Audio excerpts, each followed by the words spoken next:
এক বিঘা জমি আপনি আমার কাছ থেকে নেন, নেওয়ার সময় হয়তো 70-80 হাজার টাকা দিয়ে দেন।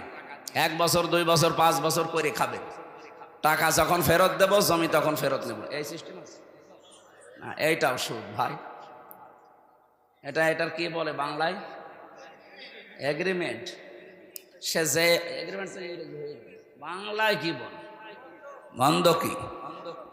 এই কাজে এই যে যেহেতু এটা জমিন না, এই যে বিভিন্ন জমি আছে, এখানে 1 বিঘা জমি দিলে 60,000 70,000 টাকা নেয়। 1 বছর করে খাবেন, তখন টাকা ফেরত দেবেন, তখন আপনাকে জমি দেবো। কারা কারা এই কাজে আছেন আমি কিছু বলছি না, হাত তোলেন তো। এই 2 জন। ঠিক আছে ভাই, আলহামদুলিল্লাহ। না, এদের সাহস আছে, বগুড়ার মানুষ তো, তারেক জিয়ার মতো সাহস আছে। বলেন তো আপনি যে এই কাজ করে, কি না জেনে করে না জেনে করে? না জেনে।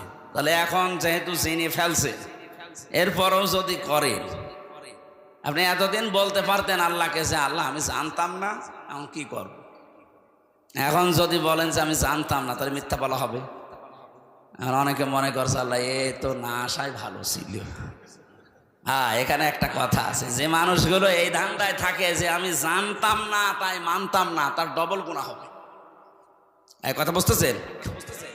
কোন মানুষ যদি কোনো বিষয়ে জানে কিন্তু মানে না, তার গুনাহ হবে একটা। আর কোন মানুষ জানেও না মানেও না, গুনাহ হবে কয়টা? 2টা। কেন? কারণ জানাও ফরজ, মানাও ফরজ। জানার ফরজ আপনি আদায় করে ফেললেন, আপনার একটা ফরজ আদায় হয়েছে। আপনি মানেন না, ওইটার জন্য গুনাহ হবে কয়টা? বলেন না কেন? আপনি জানেনও না মানেনও না, আপনি জানেন না কেন? প্রশ্ন হচ্ছে আপনি জানেন না কেন? আমি কি জেনে এসেছি দুনিয়ায়? আমি তো আপনার মতো মায়ের পেট থেকে এসেছি। আমি যদি জানতে পারি ইসলামের নিয়ম, আপনার কি হয়েছে? আপনি এইটার জবাব দিতে পারবেন না। এই জন্য যে ব্যক্তি বলে যে জানি না তাই মানি না, আজকে তো জানলেন। আর এই কারণেই তো অনুষ্ঠানগুলো দেওয়া হয় যে আপনি কেন জানেন।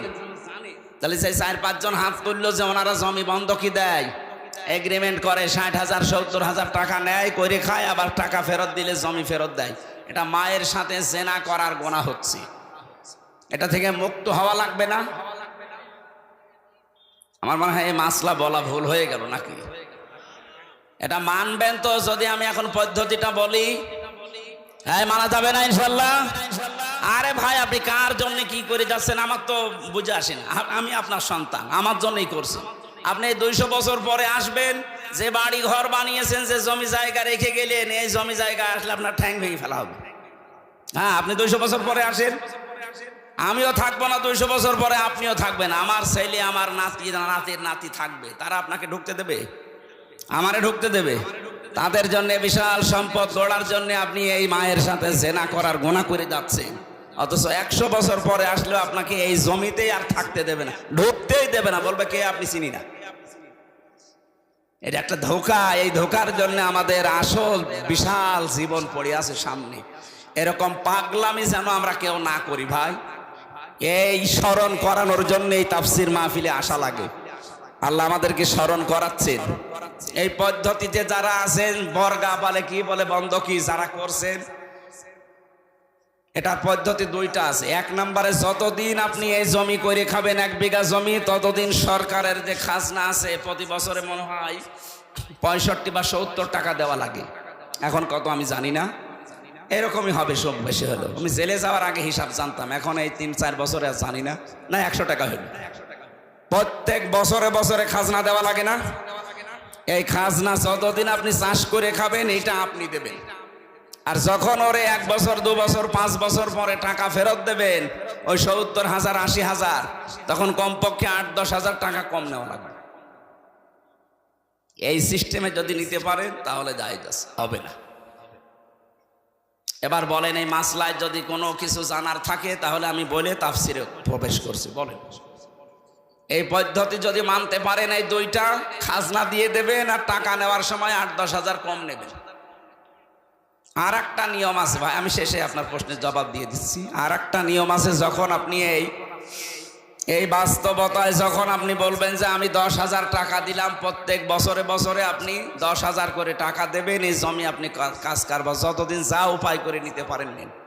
1 বিঘা জমি থেকে 10,000 15,000 টাকা কামাই করা, উপায় করা, চাষ করে হোক আর যেভাবে হোক অত কঠিন না।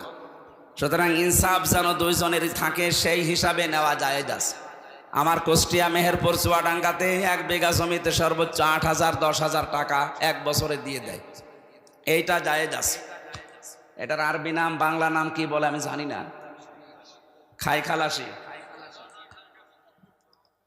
এইটা করবেন, এইটা মানুষ করতে চায় না বলে লস হয়ে যায়।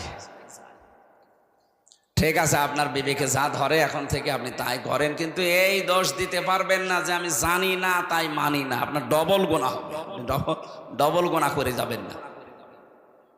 এই এলাকায় বহু মানুষ এমন আছে নিজে টাকা ছেড়ে রাখে, 1,000 টাকা দিয়ে দেয়, প্রত্যেক মাসে 100 টাকা করে বেশি করে দেয়। এটা মনে হয় এখনো শুরু হয়নি। এই এলাকায় এই সুদের সাথে জড়িত, তাহলে সে মায়ের সাথে জেনা করছে। এই কাজ করছেন কারা, হাত তোলেন তো। আন্দাজে আপনারা মিথ্যা কথা বললে যে এলাকায় আছে, কই একটা লোক তো নেই। ওই রকম মানুষ এখানে আমি জানি যে আসবে না, কারণ ও আসলে তো ধরা খাবে। সুতরাং